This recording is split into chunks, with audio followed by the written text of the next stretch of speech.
السلام عليكم. فاز الهلال على الطائي ويستمر في اكتساح الجميع ويفرق بالصدارة. هلال جيسوس ناوي يكسر الأرقام كأكثر تحقيقا للانتصارات، والنصر يكتسح الرياض ويستمر في ملاحقة المتصدر الهلال.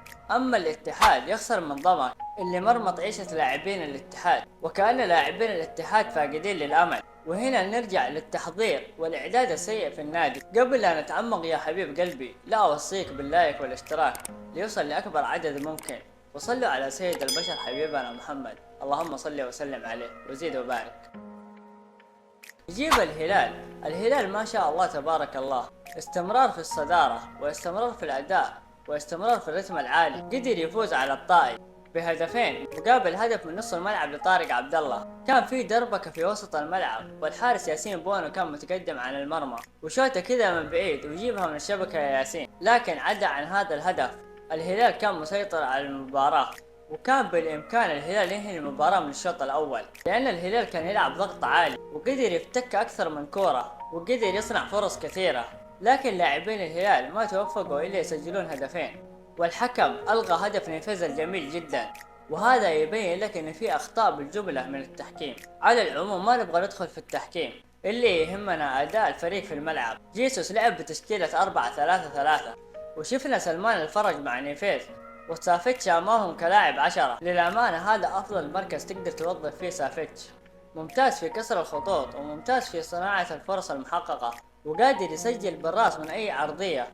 والأجمل من كذا شفنا سلمان الفرج يلعب أساسي، وبإذن الله يرجع كما عهدنا للمنتخب. المنتخب للأمانة يحتاجك كثير. أتمنى جيسوس في قادم المباريات يعطيه دقائق أكثر، وأيضا غياب علي البليهي بسبب الطرد اللي تعرض له في مباراة النصر، واللي ما شاف الحلقة يشوفها في القناة. وجيسوس لعب مكان البليهي تنبكتي، وهذا مستقبل دفاع الهلال، وأتمنى يعطى دقائق أكثر من المدرب. وشفنا مالكم وسالم أجنحة ومتروفيتش المهاجم. الهلال لعب بنفس الأفكار في الضغط العالي وبناء اللعب السريع، وقدر يخلق أكثر من فرصة تسجيل، لكن مثل ما قلنا لاعبين الهلال ضيعوا فرص كثيرة جدا. وشفنا في الشوط الثاني كيف الهلال قدر يستقبل اللعب وكان منظم في الأدوار الدفاعية. للأمانة الهلال فرق شاسع من بداية الدوري والآن، وبالذات في التنظيم الدفاعي. للأمانة جيسوس من أفضل المدربين اللي جو على دورينا إذا ما كان الأفضل، ولا يرضى بالتهاون من اللاعبين أبدا. لابد من كل لاعب يعطي اللي عنده وزيادة.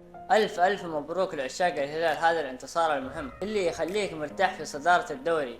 لكن من وجهة نظري التنافس لا زال موجود من النصر. يجيب النصر اللي اكتسح الرياض بأداء ونتيجة. شفنا كيف أوتافيو كان من نجوم المباراة مع أفضل لاعب في المباراة تاليسكا. كاسترو بدأ بنفس التشكيلة اللي لعب فيها ضد الهلال 4-2-3-1. وشفنا أيمن يحيى يبدأ في الظهير اليسار بدل تيريس اللي انصاب في مباراة الهلال. للأمانة لابورت كان ممتاز في البناء. شفنا كيف كان أوتافيو يرجع لعمق وسط الملعب عشان يقدر يخرج الكرة في حالة الضغط العالي اللي كان يمارس على بروزوفيتش وفوفانا، وبعدها ينقل اللعب عند الأجنحة عند تاليسكا وساديو ماني، ونجح في الأمر هذا. وتاليسكا قدر يسجل هدفين في المباراة من صناعة الغنام وساديو ماني اللي كان عليه عتب كبير من جمهور النصر.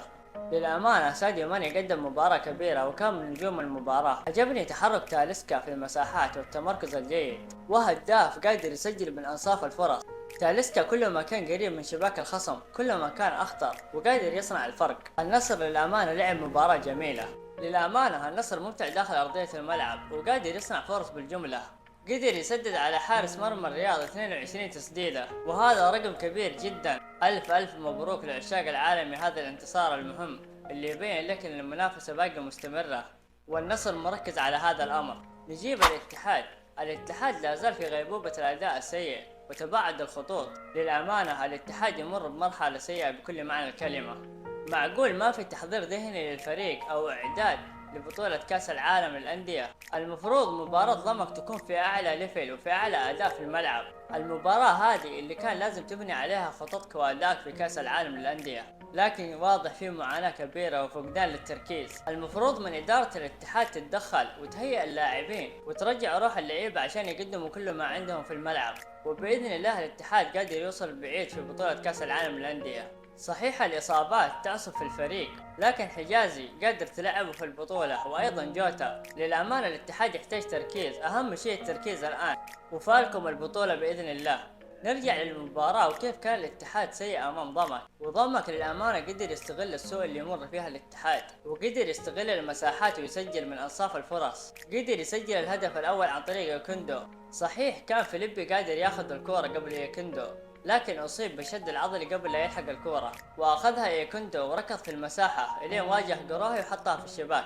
وهدف يوكندو الثاني كان عن طريق الخطأ من مهند الشنقيطي، وقدر يستغل الفرصة ويسجل هدف جميل جدا حطها في ال90. وهنا يبين لك ان اللاعبين ما عندهم تركيز ابدا في المباراة، وما في روح عند اللعيبة، كأنهم ضايعين في الملعب. وحتى هدف طارق حامد صديق الامس عدو اليوم قدر يسجل على قروهي، شات الكرة من بعيد وضربت في العارضة ورجعت في ظهر قروهي، اللي يبين لك انه كان سيء جدا في المباراة. للأمانة الاتحاد يمر بأزمة، ولابد من إدارة الاتحاد انها تتدخل او تتلافى الوضع السيء اللي يمر فيها الاتحاد. الان الاتحاد مقبل على افتتاحية كأس العالم للأندية، واتمنى من إدارة الاتحاد تهيئ اللاعبين وتعد الفريق بالشكل الجيد، وفالكم التوفيق يا رب. يا اتحادي اشوفك في النهاية بإذن الله. وختاما يا حبيب قلبي، لا اوصيك بالاشتراك واللايك ليوصل لأكبر عدد ممكن، والسلام عليكم ورحمة الله وبركاته.